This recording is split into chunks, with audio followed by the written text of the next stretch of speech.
Hello guys, welcome back to my channel DSC subjects content. ఈరోజు వీడియోలో మనం 6th class lesson 1 అయిన సౌర కుటుంబంలో మన భూమిలో కొన్ని మెయిన్ పాయింట్స్ మరియు వాటికి సంబంధించిన బిట్స్ ఏంటో చూద్దాం.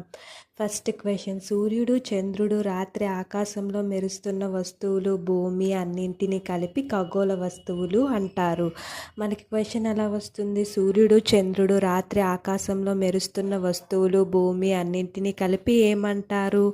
ఆన్సర్ వచ్చేసి మనకి ఖగోళ వస్తువులు. సెకండ్ క్వశ్చన్, వేడి కాంతిని కలిగి ఉండి వాటిని పెద్ద మొత్తంలో విడుదల చేస్తాయి.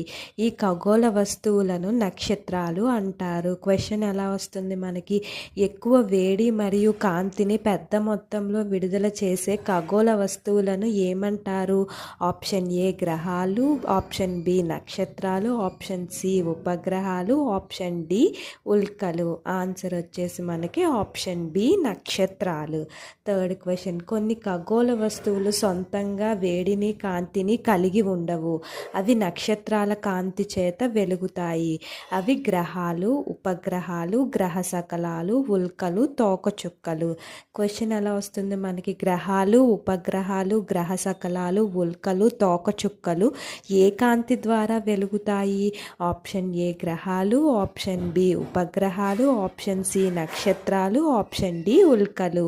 ఆన్సర్ వచ్చేసి మనకి ఆప్షన్ సి నక్షత్రాలు. నెక్స్ట్ క్వశ్చన్, మనం నివసిస్తున్న భూమి ఒక గ్రహం. క్వశ్చన్ ఎలా వస్తుంది? మనం నివసిస్తున్న భూమి ఒక ఆప్షన్ ఏ గ్రహం, ఆప్షన్ బి ఉపగ్రహం, ఆప్షన్ సి నక్షత్రం, ఆప్షన్ డి తోకచుక్క. ఆన్సర్ వచ్చేసి మనకి ఆప్షన్ ఏ గ్రహం.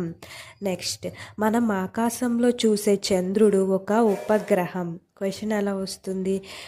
భూమికి ఉపగ్రహం ఏమిటి? ఆప్షన్ ఏ సూర్యుడు, ఆప్షన్ బి చంద్రుడు, ఆప్షన్ సి బుధుడు, ఆప్షన్ డి శుక్రుడు. ఆన్సర్ వచ్చేసి మనకి ఆప్షన్ బి చంద్రుడు. నెక్స్ట్, వివిధ నక్షత్రాల సమూహాలతో ఏర్పడిన నమూనాలను నక్షత్ర రాశులు అంటారు. క్వశ్చన్ ఎలా వస్తుంది మనకి? వివిధ నక్షత్రాల సమూహాలతో ఏర్పడిన నమూనాలను ఏమంటారు?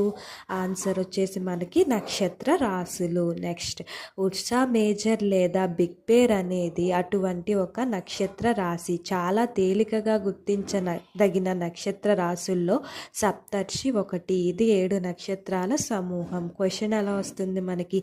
7 నక్షత్రాల సమూహం అని దేనిని అంటారు? ఆన్సర్ మనకి ఉర్సా మేజర్ లేదా బిగ్ బేర్ లేదా సప్తర్షి. నెక్స్ట్ క్వశ్చన్, ఉత్తరార్ధగోళంలోని ప్రజలు ఉత్తర నక్షత్రం సహాయంతో ఉత్తర దిక్కును గుర్తించేవారు. దీనిని ధ్రువ నక్షత్రం అని కూడా అంటారు. క్వశ్చన్ ఎలా వస్తుంది మనకు? ఉత్తరార్ధగోళంలోని ప్రజలు ఉత్తర దిక్కును ఏ నక్షత్రం ద్వారా గుర్తించేవారు? ఆన్సర్ ఏంటి మనకి? ధ్రువ నక్షత్రం. నెక్స్ట్, సప్తర్షి నక్షత్ర రాశి సహాయంతో ఈ ధ్రువ నక్షత్రాన్ని మనం గుర్తించవచ్చు. ఆన్సర్ క్వశ్చన్ ఎలా వస్తుంది మనకి? ధ్రువ నక్షత్రాన్ని ఏ నక్షత్రం ద్వారా గుర్తించవచ్చు? ఆన్సర్ వచ్చేసి మనకి సప్తర్షి నక్షత్ర రాశి.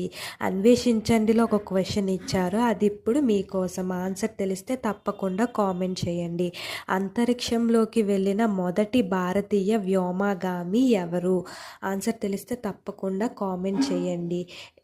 ఈ వీడియో కనుక మీకు నచ్చినట్లయితే తప్పకుండా ఒక లైక్ చేసి మన ఛానల్కి సపోర్ట్ చేయండి.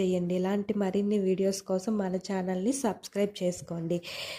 వీడియోస్ చూసి వెళ్ళిపోతున్నారు, ఒక లైక్ ఇచ్చి ఒక సబ్స్క్రైబ్ చేసుకోవడం మాత్రం మర్చిపోకండి. Thank you.